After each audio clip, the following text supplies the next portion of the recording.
नमस्कार, मैं हूं अभिनव, लेकर हाजिर हूं क्राइम सीरीज दहशत। आज कहानी एक ऐसे गुनहगार की जो बनने चला था नया मोस्ट वांटेड। उसका खौफ ऐसा कि जिस शख्स के भाई की उसने हत्या की, उसी शख्स ने खौफ में आकर उसे पनाह दिया। जी हाँ, हम बात कर रहे हैं खौफ का दूसरा नाम राजू फौजी की। दरअसल 2 कांस्टेबल की हत्या के बाद राजू फौजी अपराध की दुनिया में तेजी से उभरा था।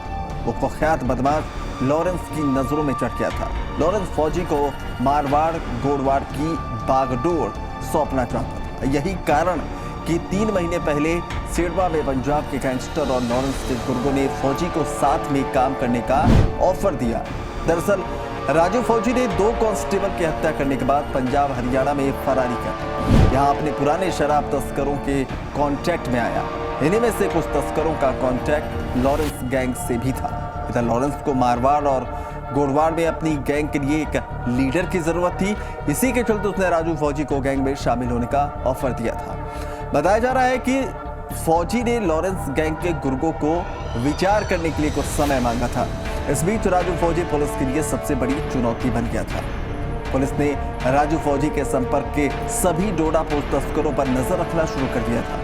राजू फौजी ने जोधपुर के गैंगस्टर कैलाश मांझू को मारने की 80 लाख रुपए की सुपारी दी थी। इस डील की खबर जोधपुर जेल में बंद लॉरेंस को मिलने के बाद उसे पूरा विश्वास हो गया था कि मारवाड़ और गोड़वाड़ में अवैध वसूली और अन्य अपराधों के लिए फौजी से बढ़िया कोई नहीं होगा, क्योंकि जोधपुर में कैलाश मांझू और लॉरेंस गैंग के बीच बनी हुई थी। लॉरेंस नहीं चाहता था कि जोधपुर में उसका दबदबा कम हो। इन दोनों के बीच इस बार डील होनी थी। इससे पहले ही फौजी पकड़ा गया।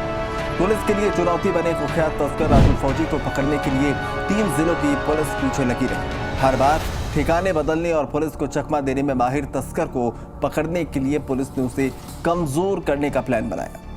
पुलिस अधिकारियों की टीम ने फौजी को कमजोर किया। इसके लिए सबसे पहले उसके 18 फाइनेंसर पर नजर रखी। उन लोगों की लिस्ट तैयार की जो फाइनेंस करते थे। रुपए की तंगी में उसकी ये हालत हो गई कि वो भैंस के तबेले में कुछ दिनों से छिपा हुआ था। इन सभी को पुलिस ने अपने रडार पर रखकर निगरानी शुरू की। इसके बाद उन ठिकानों के बारे में पता लगाया जहां फौजी के छिपने की संभावना थी। इन सभी ठिकानों पर पुलिस ने अपना नेटवर्क तैयार किया कि फौजी अगर इन ठिकानों पर आता तो वो आसानी से पकड़ में आ जाता। इसी नेटवर्क की वजह से उसे पकड़ने में आसानी हुई। जोधपुर में छिपने की जानकारी मिलते ही पुलिस ने उसे दबोच लिया, लेकिन 3 महीने में पुलिस ने कुख्यात तस्कर के पूरे नेटवर्क को खत्म कर दिया। उसकी यह हालत कर दी कि वो भैंस के तबेले में फरारी काटने को मजबूर हो गया। पुलिस टीम जब खोखरिया गांव पहुंची तो वहां लूणाराम के एक मकान में उसके छिपे होने की जानकारी थी। इस कच्चे मकान को देखकर पुलिस अधिकारी भी धोखा खा गए। उन्हें लगा तस्कर यहाँ नहीं हो सकता। आईपी एड्रेस से लोकेशन का पता लगने पर लूणाराम को हिरासत में लिया गया। पूछताछ शुरू की गई तो पता चला यहाँ वो इसी घर में बने गाय भैंस के तबेले में छिपा है। इससे पहले 3 महीने में पुलिस ने उसका पूरा नेटवर्क कमजोर कर दिया था। उसकी ये हालत कर दी थी कि लग्जरी कार में सवारी करने वाला तस्कर बाइक पर आ गया। वो बाइक पर एक ठिकाने से दूसरे ठिकाने आता। यहाँ तक तस्करी का काम भी वो बाइक पर ही करता था।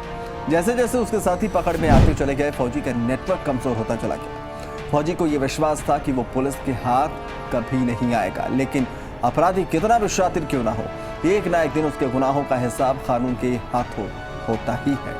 फौजी के साथ भी यही हुआ और आज वो सलाखों के पीछे पहुंच चुका है। राजू फौजी के खिलाफ अलग अलग थानों में फायरिंग और एनडीपीएस के 22 मामले दर्ज हैं।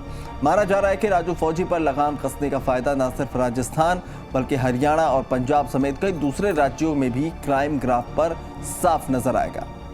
तो चलिए, आज क्राइम सीरीज दहशत में बस इतना ही। फिर मिलेंगे दहशत की एक और कहानी के साथ। तब तक के लिए नमस्कार।